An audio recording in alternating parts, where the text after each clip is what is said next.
السلام عليكم ورحمة الله وبركاته. كسر هذا عشرة ذي تحناها برشة اللغة بايثون. عشان كده ما انتو حاول دونا هدو اللي variables and data types. برنامج والبيع عن استعماله سيدا عن أركض دونا هدو اللي وحو استعمال دونا وحلا variables.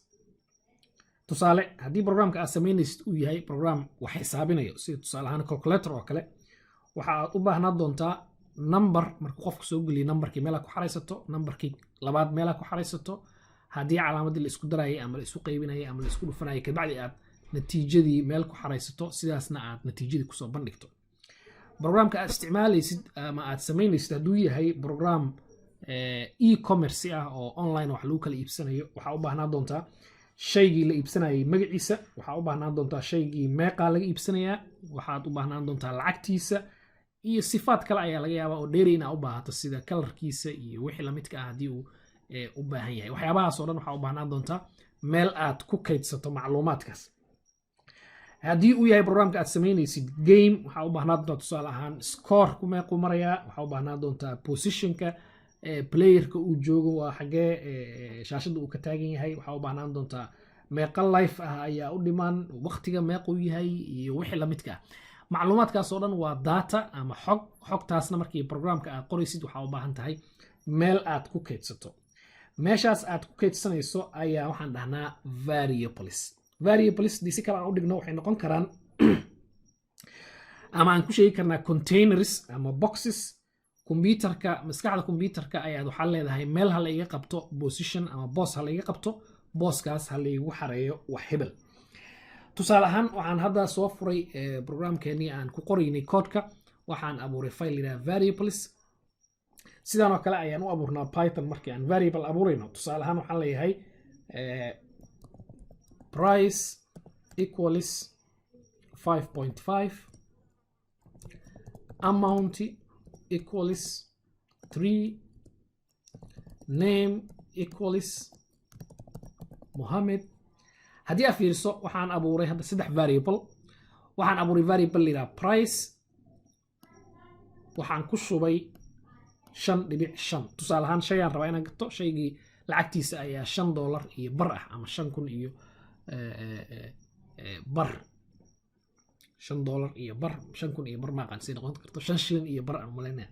ayaa sax noqon karto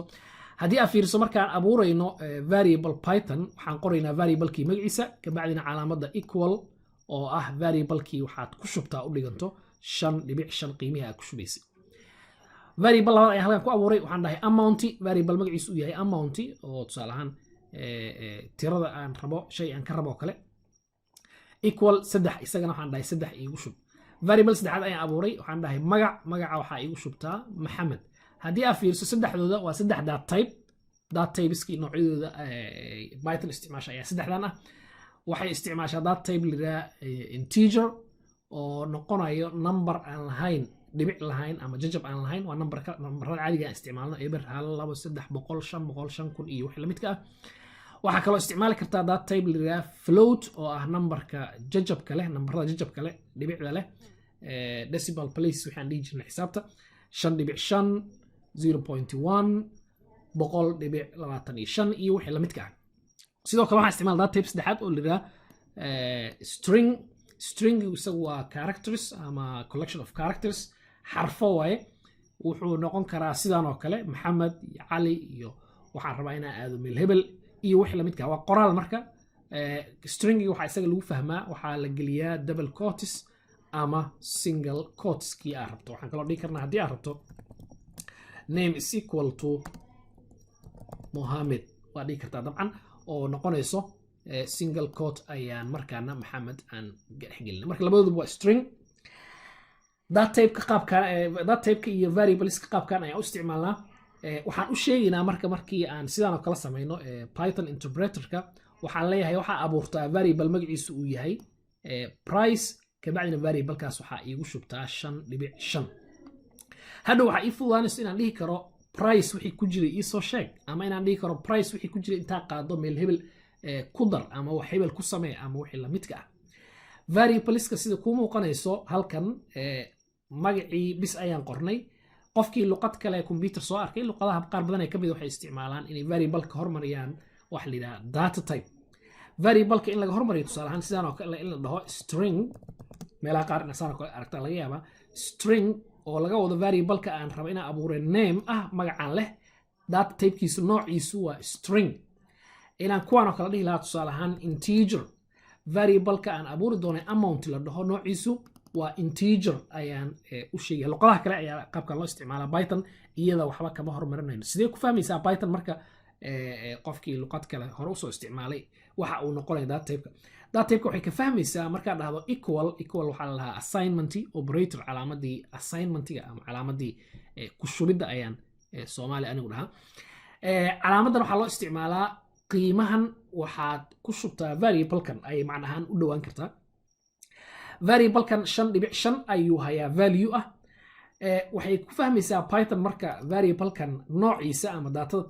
type-kiisa waxay ku fahmaysaa qiimaha aad gelinayso waxaan dhahay 5.5 ayaan rabaa variable-kan inuu yahay macnaheedu waxa waaye numberkan waa jajab halkaas ayuu ka fahmayaa float inuu yahay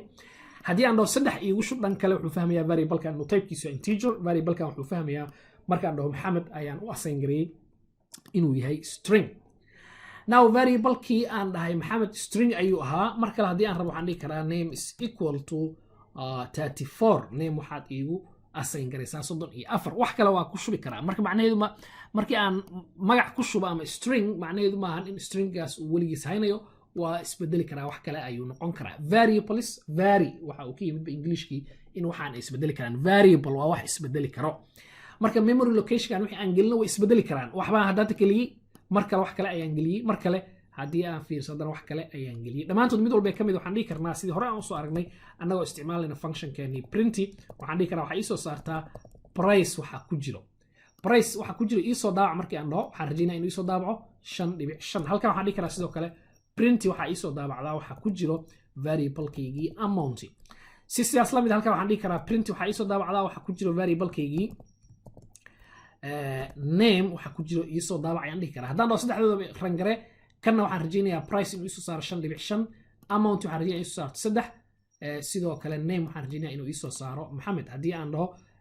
rangare ama itus resultiga waxaad arkaysaa 5.5 3 iyo maxamed inuu ku leeyahay now waxaa isweydiin kartaa haddii aad fiiriso maxaa ku dhacay name equals 34 iyo name equals mohamedan dambe aan dhahnay maxamed maadaama hore aan u isticmaalay aan wax kala geliy for example cali ayaan leeyahay haddii aad fiiriso labadan lama fulinayo sababtu waa maxay iyaga iisoo daabac maana dhihin waa la fuliyay dabcan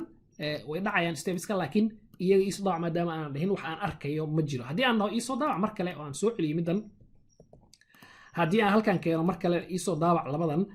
dabcan markii lasoo daabaco name oo ah mohamed haddana waxaa lasoo daabici doonaa name wixii ku jiro waa 34 haddana waxaa lasoo daabici doonaa name wixii ku jiray oo cali ah aan mar kale ran dhahno haddii aad fiirso sida kuu muuqanayso ayuu soo saaraya mohamed 34 iyo cali sidoo kale iyo wixii la midka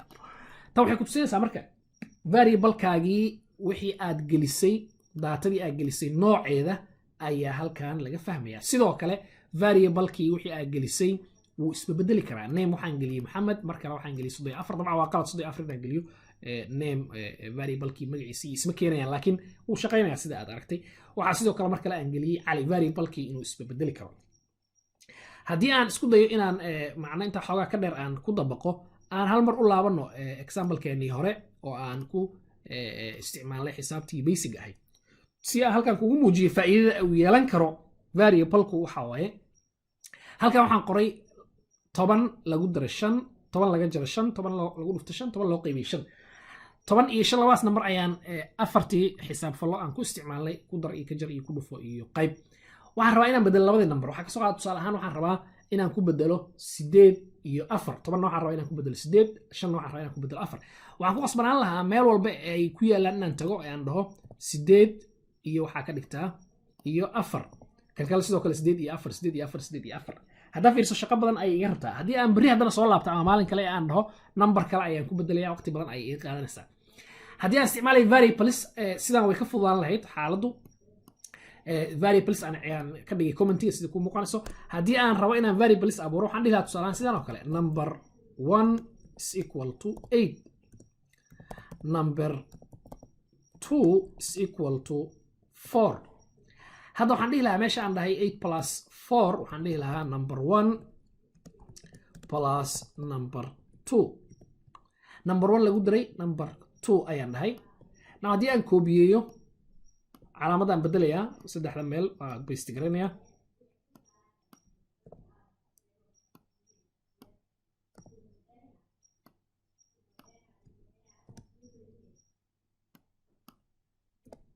sida ku muuqanaysa markii aan calaamadaha ku bedelay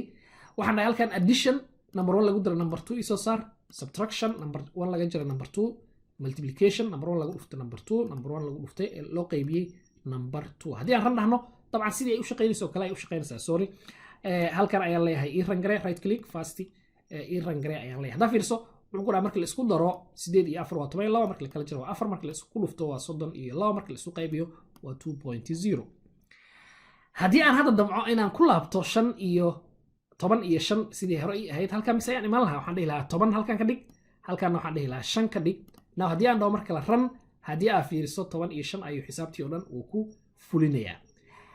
haddii aad fiiriso marka 4 sadar way hadda waxa aan bedelay laakiin haddii programkii uu dheer yahay 100 sadar 1000 sadar iyo wixii la midka u ahaan lahaana